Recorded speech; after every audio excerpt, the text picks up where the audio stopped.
The last activity on your strip is the extension activity. And this is a fun activity for you and your student or your students that pertains to the book that you read at the beginning of class. And usually the idea for the extension activity is down here for you, but you have to go and purchase the items necessary to do the hands-on activity. So for this first lesson, you would purchase a coconut or anything pertaining to a coconut.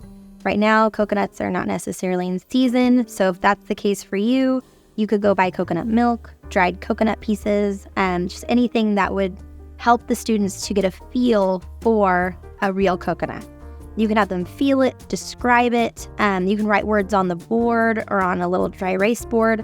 Tell how does it smell, how does it feel, and then you're going to take an actual hammer and a screwdriver and you're going to crack open the coconut and carve out the coconut meat. It is messy, but it is so fun, and it really makes this lesson stick with your student. Anytime you can help a student form a memory to the lesson that you did, it's going to make it last much longer for them in their memories. And all of these extension activities and all of these lessons are very fun. So make sure you make time at the end of every lesson to reward them for their hard work.